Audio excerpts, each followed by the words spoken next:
So, namaste everyone, welcome back. This will be our last session for now. I think so many classes have happened, about 44, 15 each I was planning to do from the beginning. And it's time to take a little break and leave everyone with their own practice, including myself, and benefit from whatever we have learned with our own efforts to sustain it.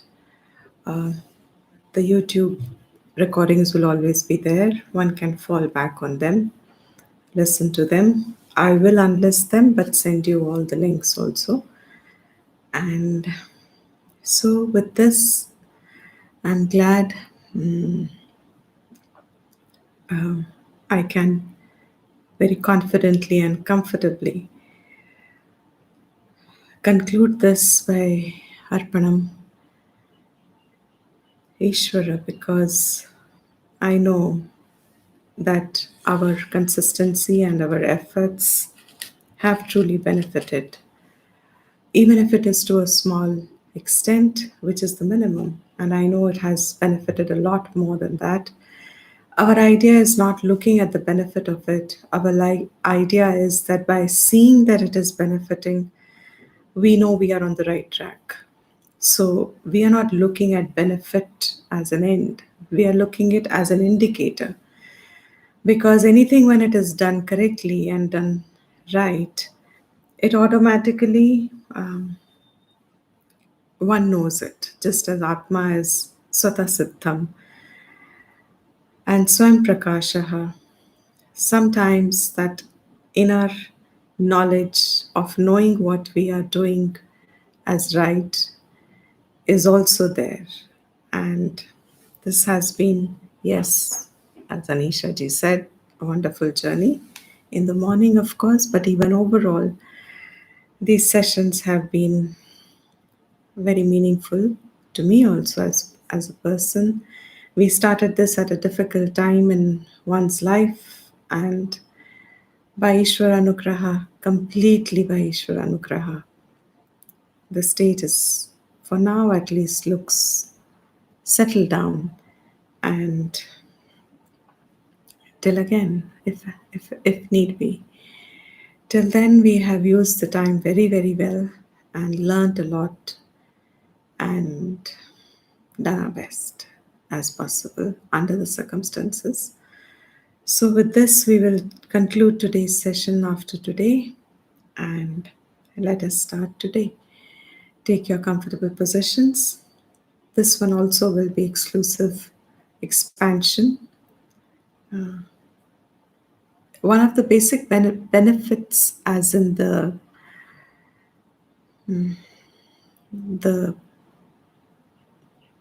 right word would be of expansion meditation. One of the best gains of expansion meditation is the capacity to become objective at the drop of an eyelid, that. So the minute one is involved, and we all are involved in life with roles, with duties, with circumstances. But when one does expansion meditation, one, through practice, one develops that objective aspect, connects to oneself because of that overview. One can slip into an overview in batting an eyelid, and as friction of a second if necessary. That much practice is actually to be done for expansion. For each of them, these were samples of 15 sessions each approximately, and they're to be continued, of course. They're lifelong as much as possible, and each one will take a few months of regular practice to harness it relatively for its effects to sustain for a longer time. As I have said in my concluding note today, I will say how much practice has happened, that much momentum that it has gained is the momentum that will be a carry forward. So that's how many people wake up. Supposing your nishtha is not complete, you wake up with certain recognitions. Perhaps how Ramana woke up is because of your preceding efforts, which is now what we do. So, when these efforts are sustained for a period of time, they build a momentum within the subtle body, and the thoughts maintain those grooves even after you have stopped putting conscious effort. That much effort must go. But to each one their own, including myself, that is how the Shastra would expect us to spend our little part of a day every day. Rest to each one. So, yes, take your comfortable position.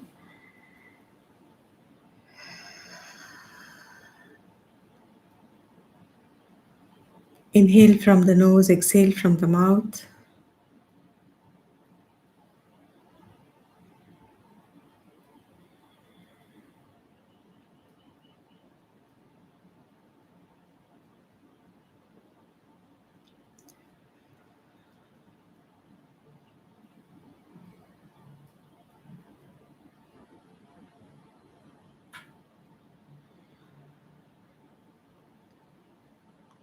Visualize your feet. Mentally curl the toes.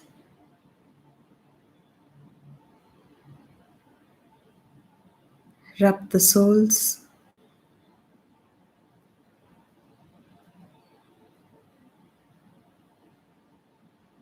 ankles,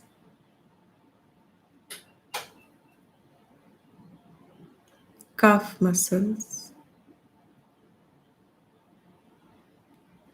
knee joints,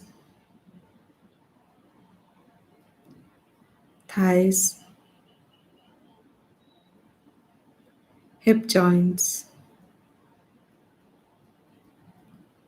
low back. Rub it upwards.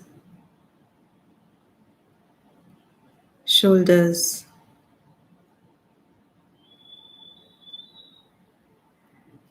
tingle your fingers back to your low back and rub it up again.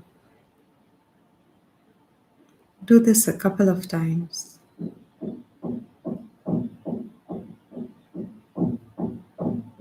As your breathing adjusts itself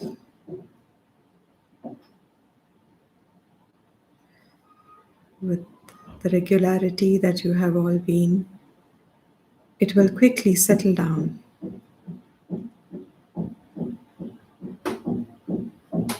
But if it doesn't,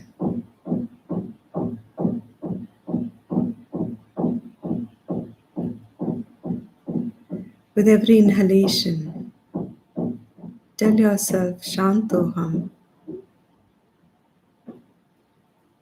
Shantoham.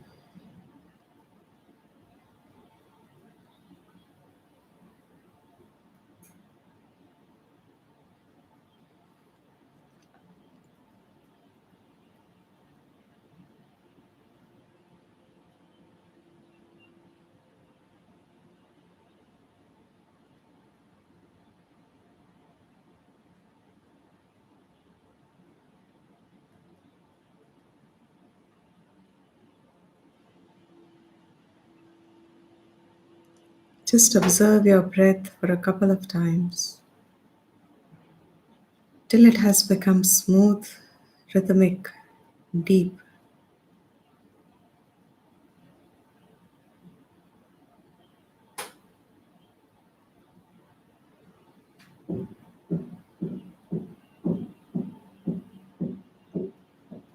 Listen to any sound around you.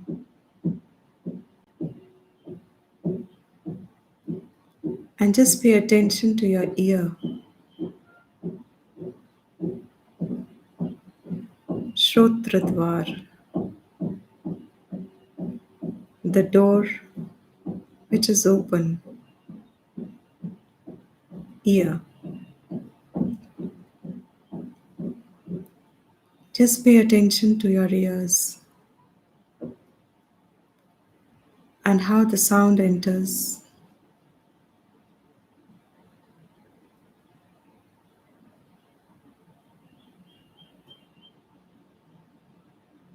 Any sound,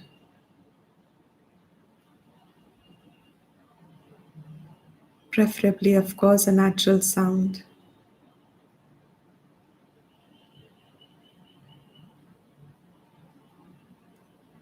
Observe how you trace the sound outward. But when you focus on the ears, the entry point of the sound, it disappears within.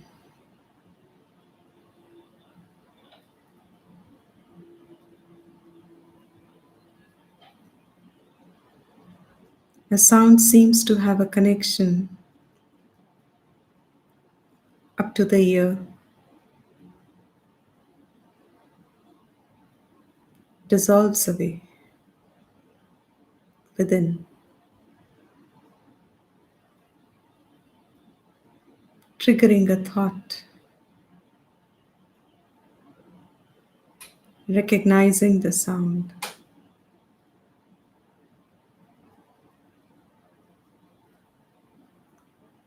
But just pay attention to the sound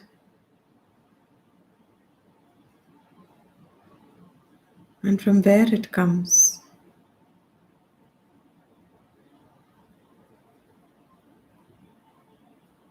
up to the point of your ear, and focus only on the ear.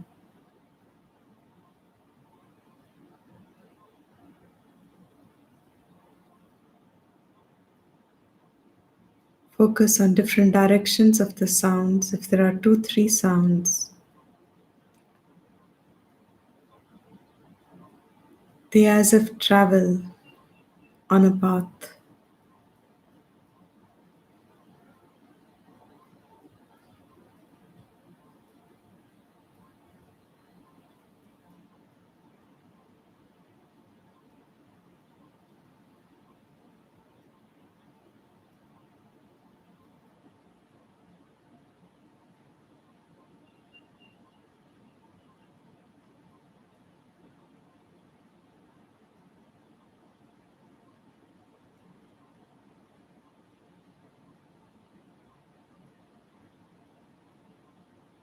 Observe yourself seated down,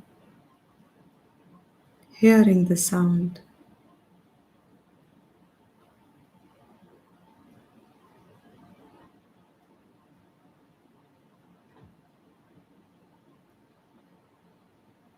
Remain a passive observer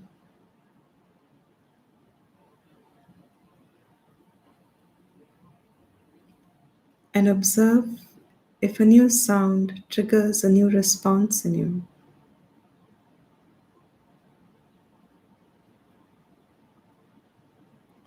Try not to identify with it.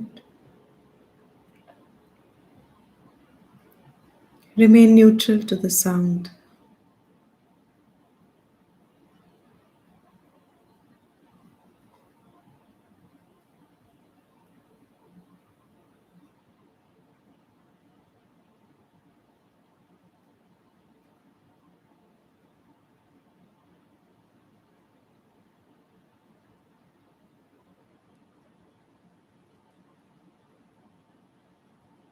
You can't see the path from where sound travels, but your ear catches it.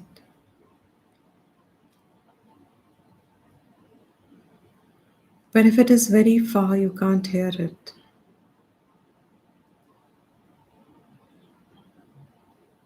Neighbors talking in their home, you can't hear. For a sound to be audible physically, it has to be in certain proximity.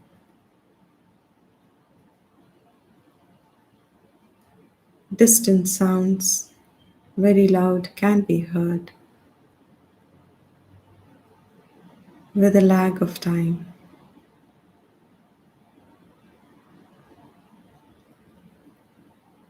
But average all sounds we hear, there is a range in which the ear catches it.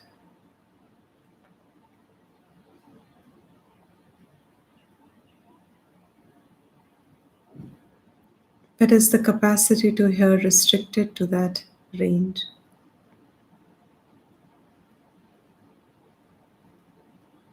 It travels in a medium.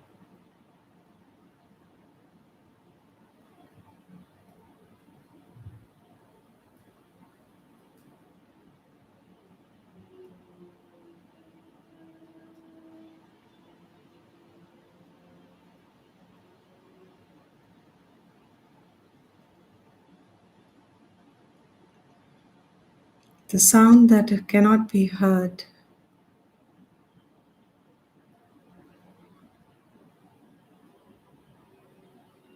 is sustained in this akasha.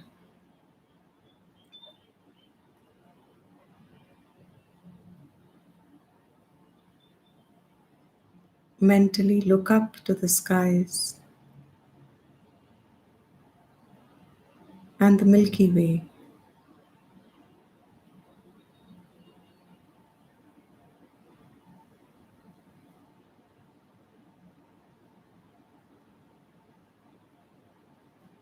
You may not be able to hear the sounds from there, but you see the Milky Way.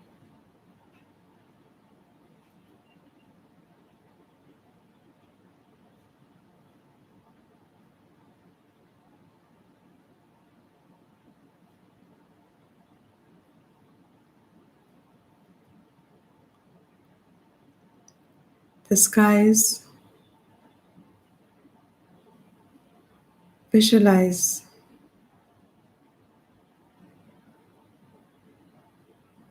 the setting sun from where you are seated.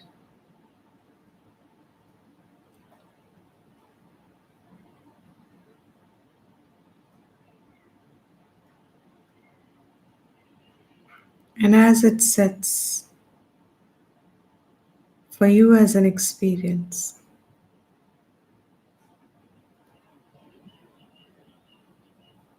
on a clear sky, the hundreds and thousands of stars shining, shimmering.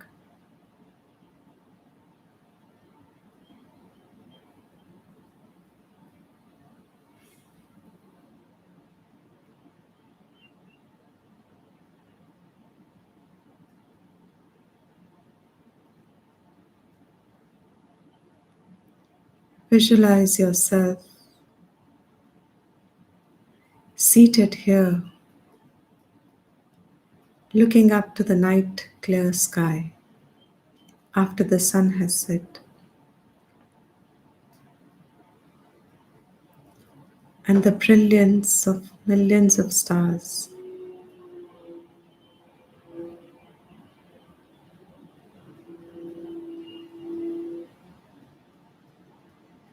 While your ear can only hear within a few feet, your eyes are catching what is light years away.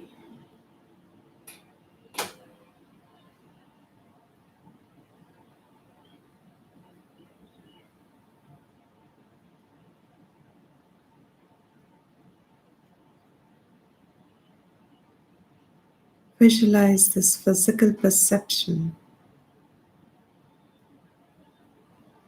with the help of your eyes and ears.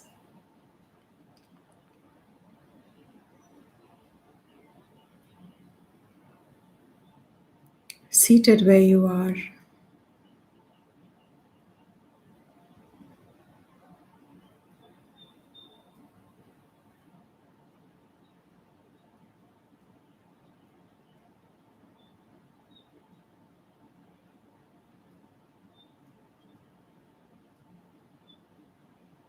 and this vast sky, space, probably extends where your eyes can't reach.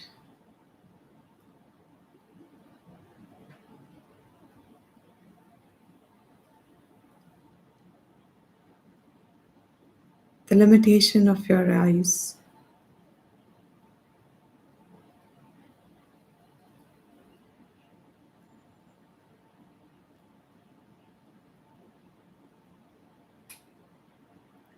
But also visualize,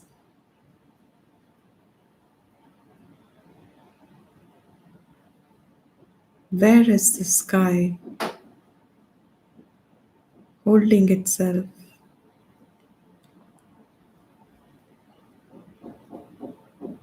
What you can't see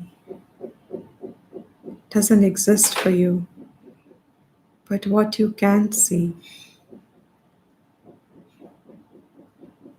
where is it placed?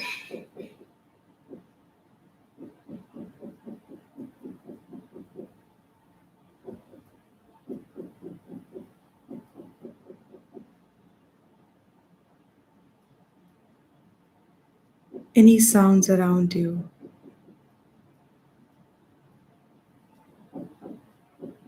don't identify. Let them be as a perception of knowledge.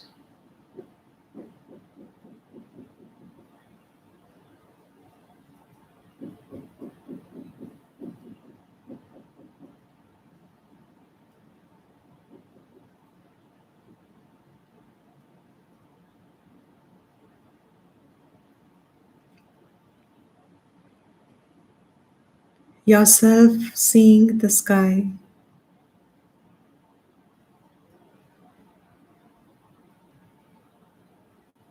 they both have a common standing.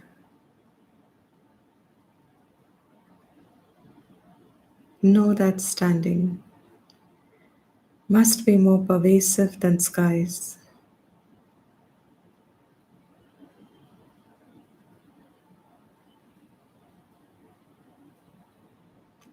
which can accommodate all these physical vastness, perhaps like a drop in an ocean.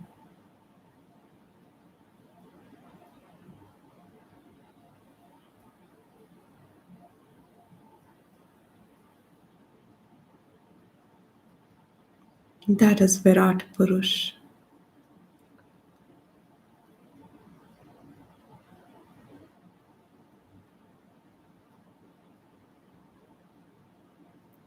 whose eyes are sun and moon, ears is the space,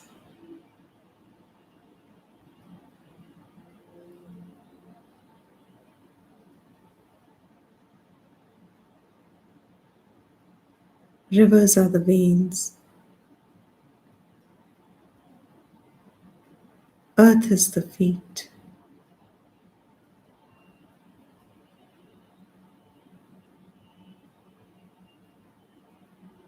This Virat Purush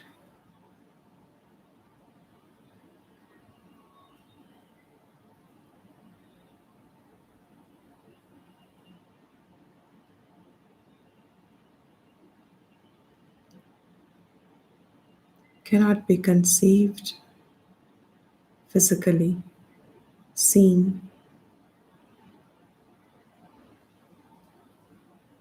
for it extends beyond what the eyes see and ears hear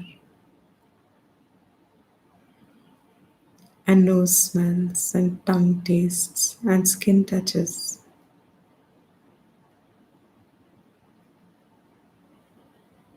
But within the confines of the senses, earth is the feet,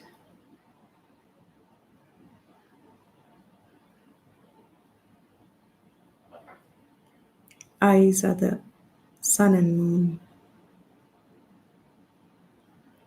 space is the ear,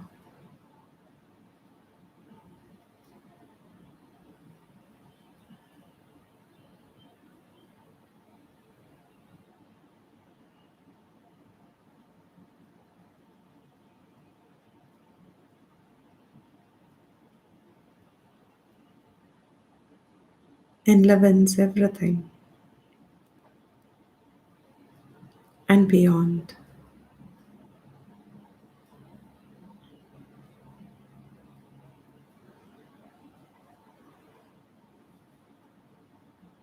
But up to where we can see it is enough for us to recognize this Virat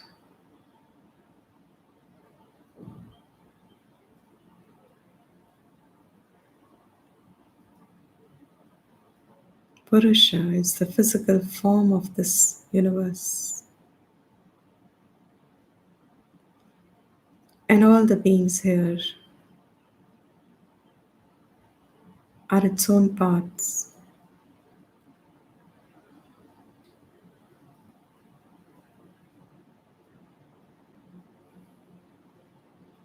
Namaskar to this Virat Purusha,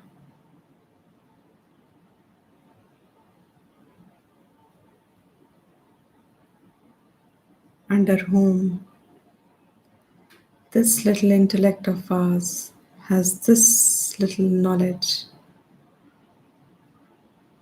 and a great ego.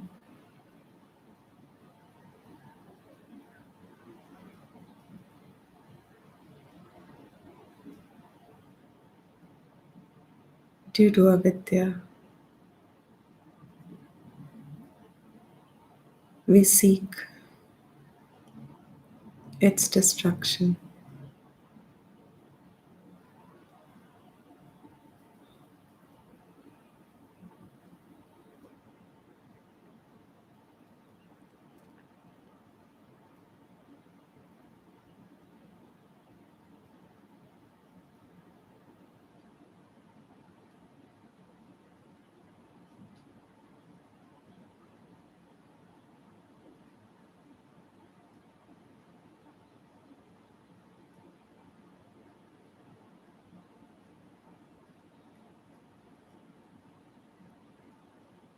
Listen to the sounds around you again. The proximity, even if it feels very far, compared to Virat, how close is the sound? How limited is the ear in its function and the eyes in their function, and how vast is the ignorance of not recognizing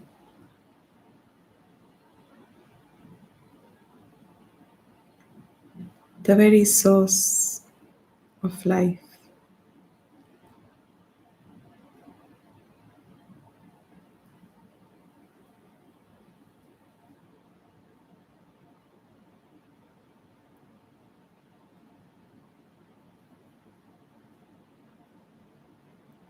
Observe your breath.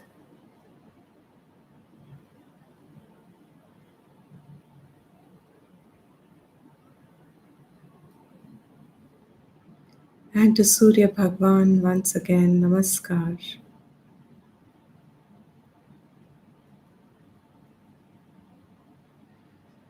With a prayer that may our intellects be sharp and illumined to discern Sat and Asat,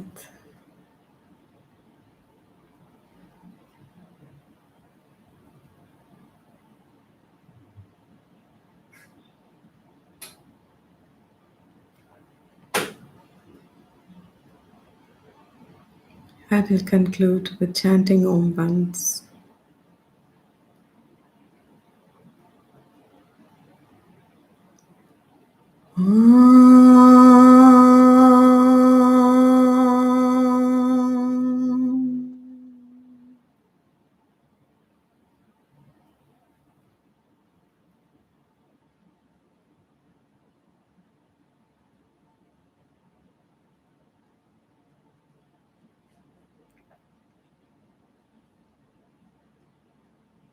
You can wriggle your toes and fingers and open your eyes when you want.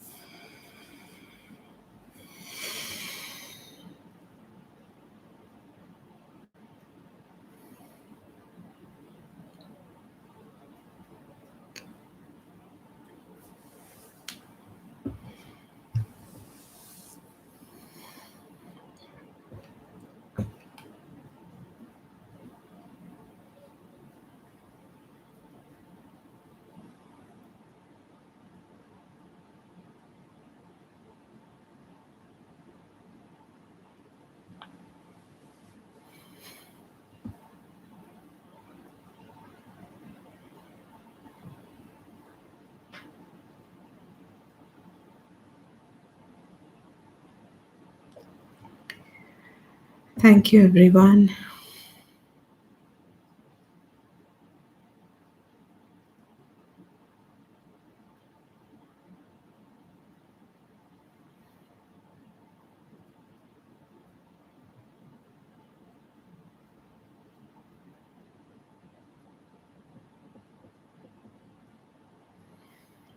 Hari Om.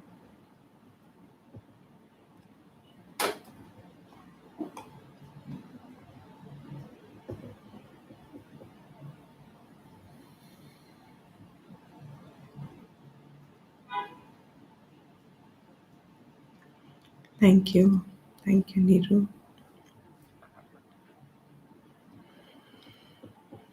Remain blessed, everyone.